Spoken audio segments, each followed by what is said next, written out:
Chanakya knowledge hub में आप सभी दोस्तों का स्वागत है। दोस्तों, लेखपाल और यूपीएसआई भर्ती परीक्षा की तैयारी के लिए जीके और जीएस का पहला भाग हम प्रस्तुत कर चुके हैं, जो कि भौगोलिक उपनाम पर था। आज भौगोलिक उपनाम का शेष भाग आपके सामने प्रस्तुत है।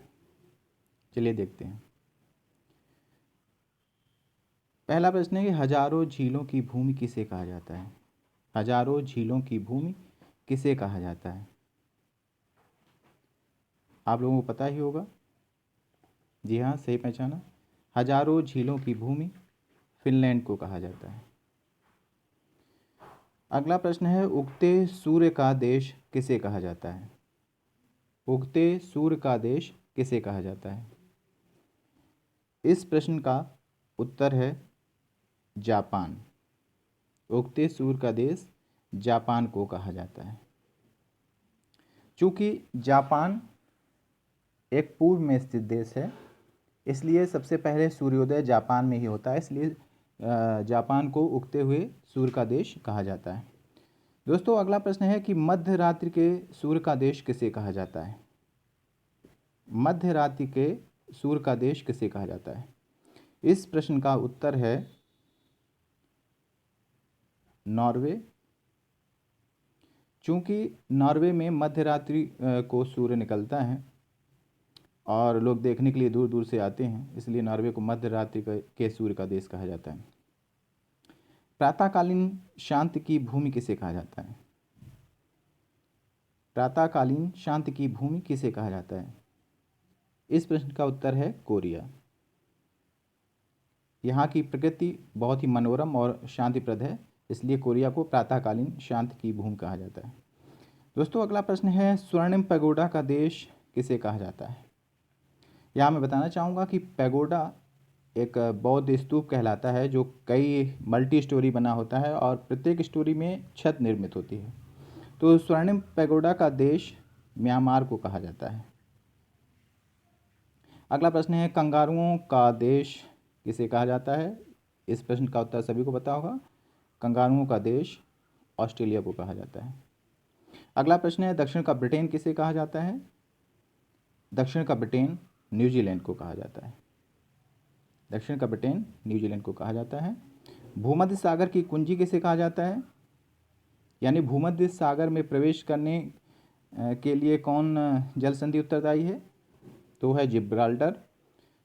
जिब्राल्टर आपको पता ही है, अफ्रीका और यूरोप को जोड़ती है और इसलिए जिब्राल्टर को भूमध्य सागर की कुंजी कहा जाता है।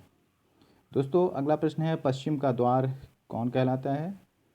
तो इस प्रश्न का उत्तर है पश्चिम का द्वार इस्तांबुल कहलाता है।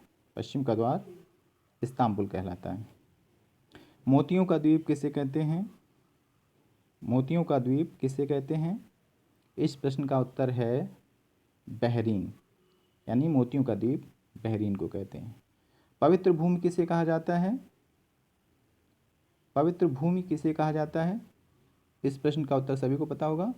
यरूशलेम को पवित्र भूमि कहा जाता है क्योंकि ये धार्मिक केंद्र है। हेरिंग पॉन्ड किसे कहा जाता है? दोस्तों, मैं बताना चाहूँगा कि हेरिंग एक मछली का नाम है। चूँकि अटलांटिक महासागर में बहुत ज़्यादा मात्रा में होती है हेरिंग मछली, इसलिए अटलांटिक महासागर को हेरिंग पॉन्ड कहा जाता है। तो इस प्रश्न का उत्तर है अटलांटिक महासागर। अगला प्रश्न है, संसार की छत किसे कहा जाता है? संसार की छत किसे कहा जाता है? आप लोगों को पता होगा। संसार की छत पामीर के पठार को कहा जाता है। चूँकि पामीर का पठार बहुत हाई एल्टीट्यूड पर स्थित है, इसलिए इसे संसार की छत कहा जाता है। अगला प्रश्न है, यूरोप का रोगी किसे कहा जाता है?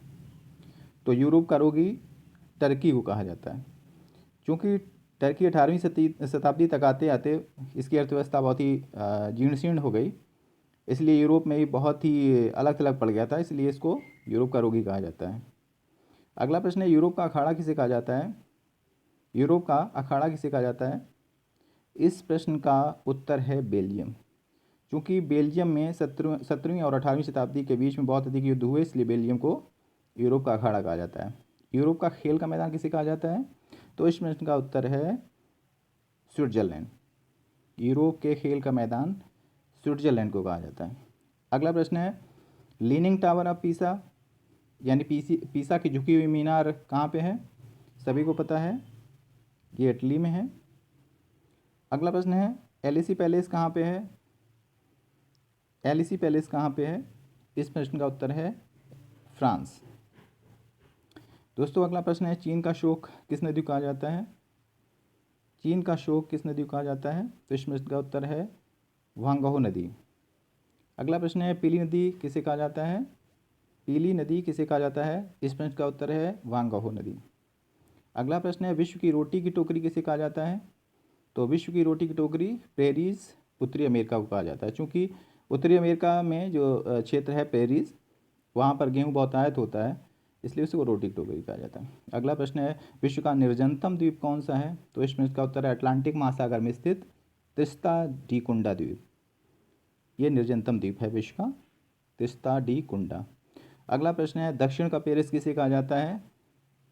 दक्षिण का पेरिस किसे कहा जाता है? इस प्रश्न का उत्तर है अर्जेंटीना का ब्यूनस आयर्स।